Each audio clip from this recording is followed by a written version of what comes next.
Les marchés avec CMC Markets, trading de CFD sur action, Forex et indices.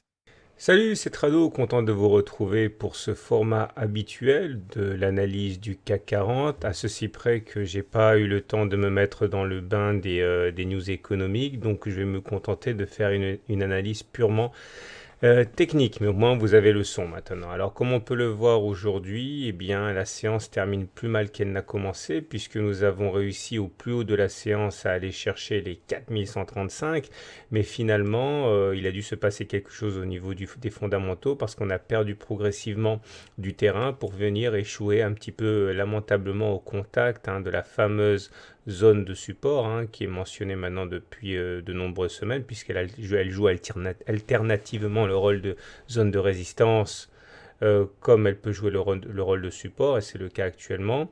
Et donc, le pari que j'ai fait pour le court terme, c'est-à-dire, j'avais dit dans l'analyse d'hier, demain ou après-demain, n'est pas pour l'instant encore eh bien, atteint, mais je pense qu'il y a de fortes chances pour que demain, eh bien, on ait quelque chose d'un petit peu plus positif. Alors regardez, en cours de séance, on est bien allé dépasser la M20, on est bien allé dépasser la Kijun, mais finalement, ce soir en clôture, celle-ci continue de jouer un rôle de résistance à la hausse, puisqu'on vient mourir au contact de la Kijun. Il demeure que au niveau des indicateurs techniques, ça s'améliore quand même singulièrement et voilà pourquoi. Je vais d'abord vous montrer mon petit tutoriel sur le Trix, qui est un indicateur que j'aime beaucoup, comme vous le savez. C'est un indicateur qui est assez lourd, donc qui ne change pas d'avis ni de direction pour rien, et quand justement sa tendance bouge, et bien généralement on fait pas le chemin pour rien. Regardez, c'est simple, c'est même très très simple. Vous avez le Trix ici sur le trait gras en bleu, et vous avez ce qu'on appelle le signal qui correspond à la courbe en pointillé rouge. Et lorsque le Trix croise le signal, eh bien on a justement des signaux. Alors, des signaux d'achat lorsque le Trix croise son signal à la hausse, et des signaux de vente lorsque c'est le cas inverse, lorsque le Trix va croiser son signal à la baisse. Donc achat, vente, etc. Alors voilà quelques exemples que j'ai repérés sur le CAC. Vous voyez bien, là lorsque le Trix croise son signal à la hausse, et bien derrière on a eu une hausse assez conséquente.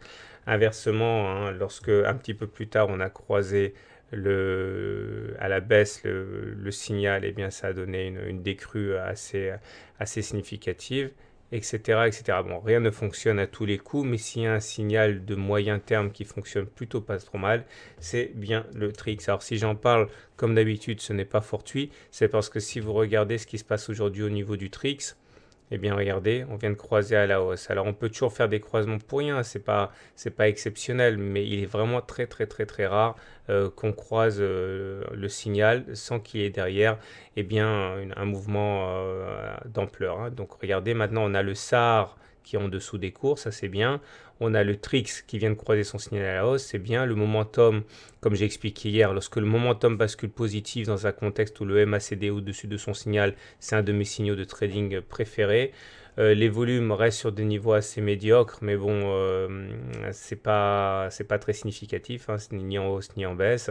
Voilà, alors peut-être que je suis un petit peu trop optimiste, peut-être que j'ai tendance à avoir chaussé mes lunettes roses, mais le fait que la zone de support tienne bien, le fait que tous ces indicateurs commencent à présenter un nouveau visage un petit peu plus positif me font penser effectivement que demain, ce qui a été échoué aujourd'hui sera couronné de succès, à savoir qu'on va réussir à casser la M20 et la Tenkan à la hausse avec derrière, bon, on verra de nouveaux objectifs, mais ne crions pas victoire trop tôt. Voilà, je vous souhaite une bonne soirée, de bons trades.